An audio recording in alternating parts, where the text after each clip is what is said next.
What's going on, y'all boys? Matt back again with another video here. Appreciate y'all for tuning into this video. I do have a few things planned for today. Main thing being working on my AC knob in my car, as well as I will be replacing the mass airflow sensor on my girlfriend's car because she's been having a P0172 code for a while. Did a few things, also changed the O2 sensor. That clearly wasn't an issue because every now and then that code would pop back up. So that's the new sensors on the way from Amazon. I will be doing that later, but for right now, I will be fixing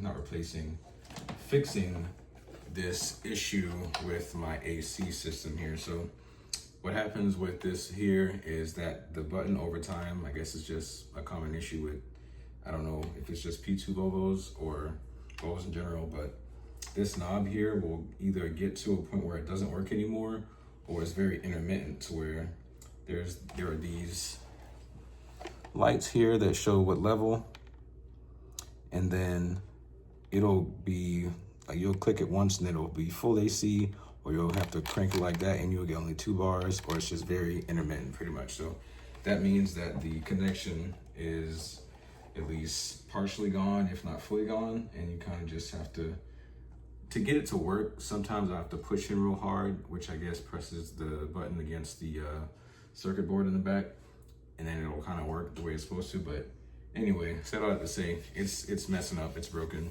I do have to resolder that, so I ended up getting a little soldering kit from Amazon, and you know, cheap one.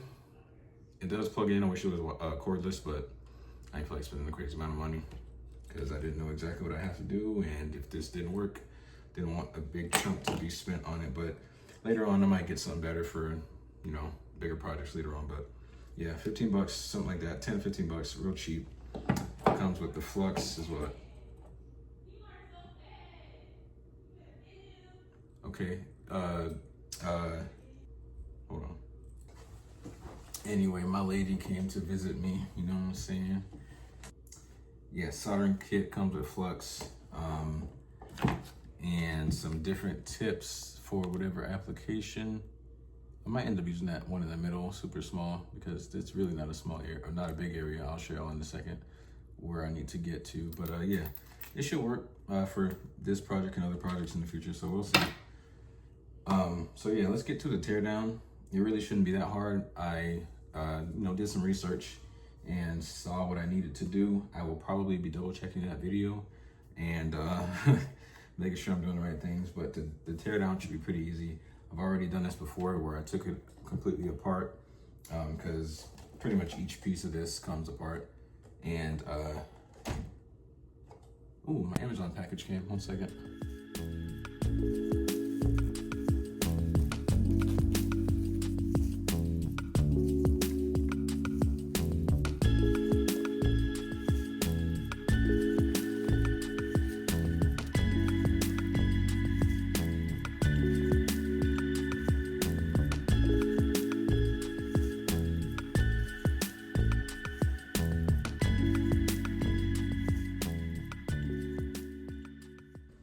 Okay, last interruption. So as y'all saw, her mass airflow sensor came, so I will be installing that later. So you don't need too many tools for this, as far as I can tell so far. You need a little soldering kit. You do need a Torx set, as well as a little Phillips. I got my little toolkit from downstairs in my car. There are 4 T25 Torx screws that you need to take out before you can take this entire piece apart, because after that, there are these little tabs and stuff that you have to take out all on the sides, as well as these in here in the middle. And pretty self-explanatory as far as that. And then as well at the top, 3 T25 Torx that you have to take out to take this entire thing apart.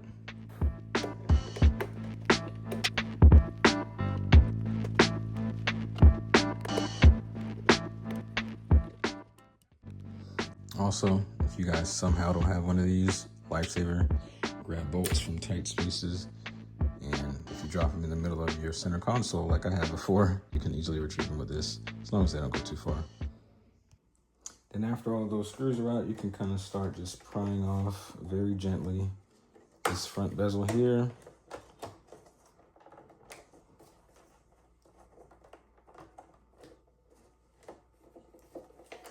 Some of them just pop off, others you'll have to actually push in the little pins. About right here, you can just kind of see where they are. Some of them you'll have to push them in a little bit with the trim removal tool or a little flathead. Just be careful if it's the flathead, but I have a trim removal tool.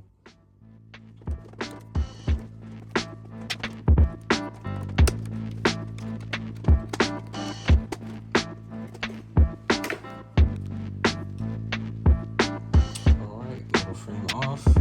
Then things start to come out pretty easily after that. This piece will just slide off. Honestly, this is all I need here. I don't even have to mess with the rest of this. Then you want to grab yourself a Phillips. Missing, I believe, my best one, but I would just try to find one that fits the best and try to be careful not to strip anything. So take this out. There are, let's see, 1, 2, 3, 4, 5, 7, 8, and I think you have to take that out. 9, so 9 screws. Phillips that you have to take out. And one more time, I'm trying to unscrew this, but I don't have a magnetic screwdriver here, so this is hard to come out. Of course, I could turn this over, but also another application of this little magnetic thing here.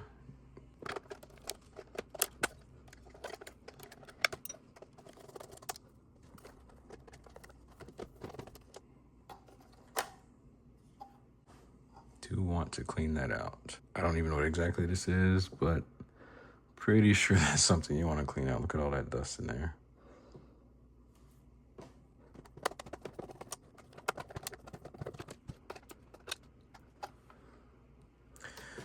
Again, as usual, bunch of clips to take off. So these. Then at the bottom here, a few more in these spots to pop off, just so you can disassemble this whole thing.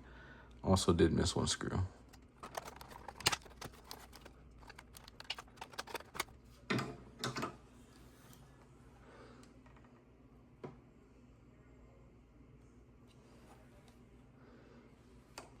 All right, and so what you want to do with this circuit board here is go straight up, as straight as you can, because you do not want to bend any of these connections. It's going to be the same for putting this back in. Go as straight as you possibly can, because again, you do not want to bend any of these connections. All right, so yeah, again, straight up. If you can, you might want to put your pinkies there and kind of pry from all sides at once, going straight up. So that's off. Another perfect time to clean this sensor here. I think it's your temperature air sensor for the inside of the car. Helps your AC cool the car better if it's working properly. Usually there's debris in here. I was able to, because I had already watched the video about somebody messing up theirs by just jamming something in there in the car while it was still inside, and he kind of messed up his thing. But I got me a smaller than this little needle and kind of got all the little dust and debris out, so I was straight. So as you can see, this here would be the knob, right? Especially when you're putting that back together, you want to make sure that this little knob right here is the correct way and lines up with the slot here. But this is the part I'll have to resolder. All right, so I do have my soldering iron heated up here. That is ready to go. One side has 3 pins and the other side has 2. So I am new to soldering. Found out from what I was researching is that you want to put a little bit of the flux on first and then solder. And the same for the other side. I've seen people have pins, but this one comes in a little tub. Again, this came with the kit, so Yeah, I'm just gonna be careful and put a little bit with this little pick here around the area, heat it up, should be good to go after that, and then do it again for both sides.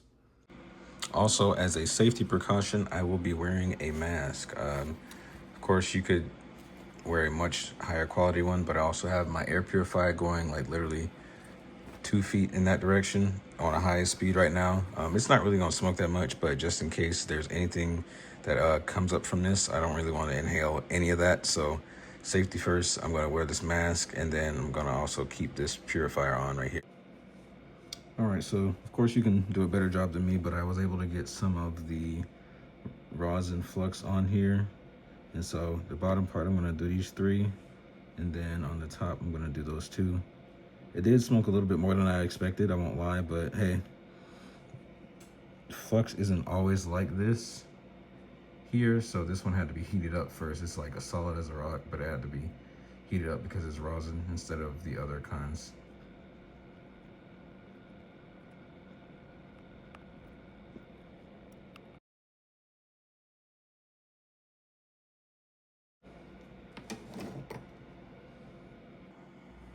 All right, so now we are good to go. Let me see if I can get this to focus a little better. All right, yeah, we're good to go. Didn't actually have to use any of the solder itself. From what I researched, I will let y'all know before the end of this video if it works or not, of course, but got the flux in there and made sure that the pins, again, 3 at the bottom, 2 at the top, made sure that they were nice and hot when they got the flux on it, and it should be a better connection. These are pretty much fully insulated. As far as I can tell and what I've learned, that the flux helps protect the components from oxidation and all that. So all protected, looks like a better connection. It's all solid in there, you know what I'm saying? So yeah, man, should last a lot longer. Now I'm about to put this piece back together, everything else back together, and then we will go install it on the car. And so the biggest thing you want to watch out for is, again, like I said before, when you're connecting, this is the knob here. So you just want to make sure that's the same direction that the switch is here. So those will be lined up, upright, as well as the cabin temperature sensor. Again, I might actually clean this out a little bit more, get some Q-tips, get in there. But you want to make sure you don't bend this or hit this in any way, because that little slotted grill right there is where it needs to end up. And yeah, super dainty part. It's not even really held in by anything necessarily. As you can see on the back, it's kind of just, where is it? Kind of just sitting there, to be honest. You could wiggle this. Super fragile, so yeah, just make sure you're going real slow so that you can get the best connection back in there and everything slots in how it's supposed to.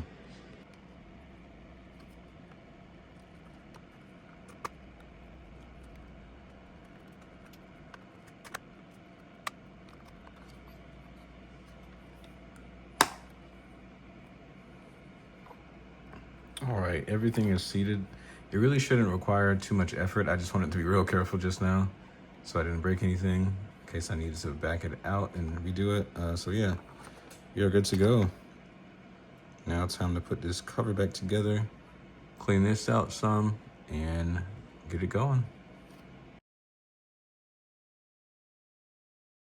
I believe it was Phillips here.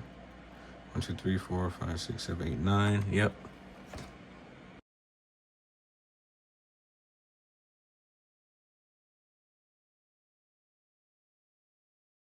All right, so yeah, got that all together. And then you just want to sit that back in here. Just kind of got to mess with it a little bit.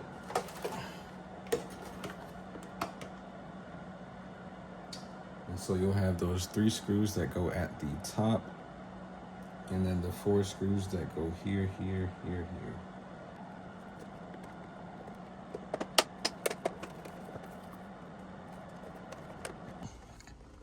All right, man, and then installing it, like I said, if you watched the other video to take this apart and actually need the instructions on that, there are other people, you know what I'm saying? I won't cap to you, so just install all of the plugs where they were taken out from before. Want to make sure that one, your battery's unplugged, but your key is in so that you can move the gear shift back to neutral or drive, just depending on how much clearance you got and what you can do. I always put mine to drive. Obviously, the parking brake is all the way up.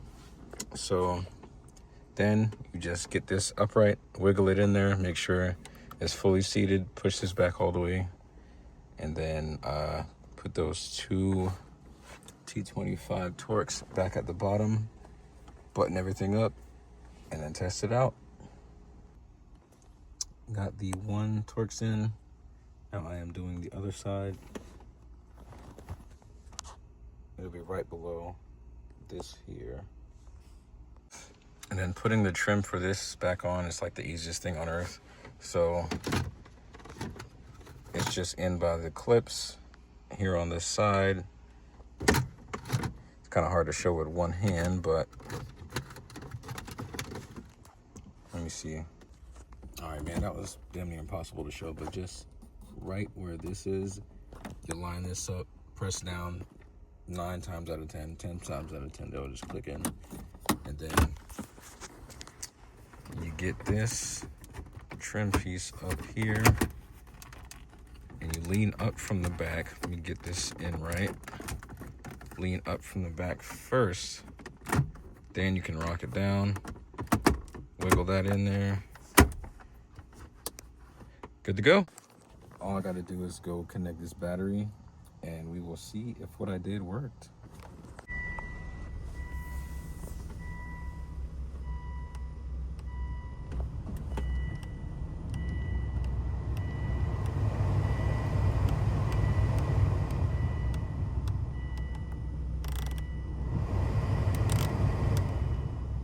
Hey man, honestly, I would call it a success. Everything works perfectly, complete success. Maybe if it doesn't work for you, I would say to add the tiniest bit of actual solder to that area, maybe. But if not, you might just kind of need to heat up your soldering iron a little bit more and just make sure you have a better connection.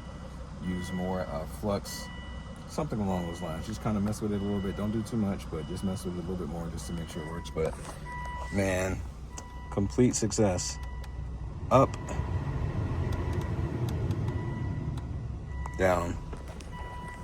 I'll monitor this and probably update y'all on the next video to make sure it works. Now, this is results that I'm seeing right now. Something could change, you know what I'm saying, later on, but as y'all saw in the past on the other clip, it was a pretty good connection. The flux, you know, insulated the connection pretty well, so I really don't see any issue coming up with this myself, but I will let y'all know, be 100% transparent, you know what I'm saying? So we are finished with this big project. I will now do the math on my lady's car. I may or may not start next week's video.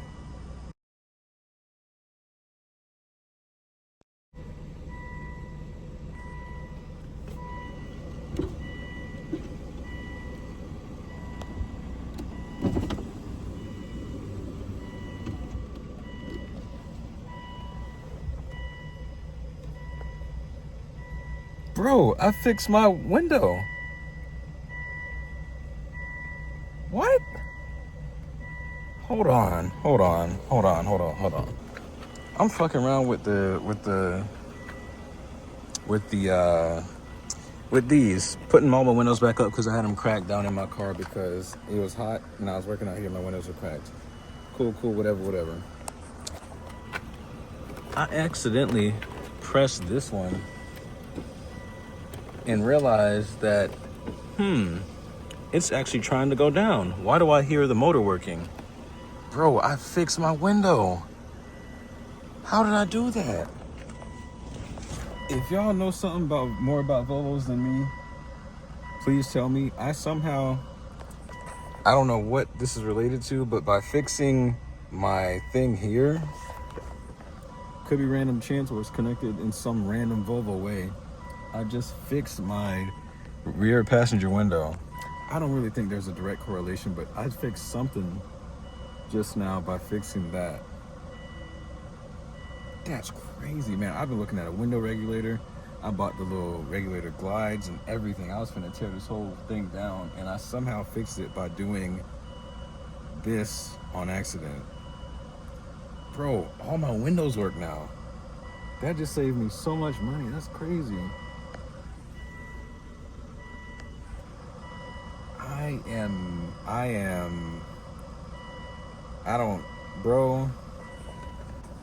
Bro.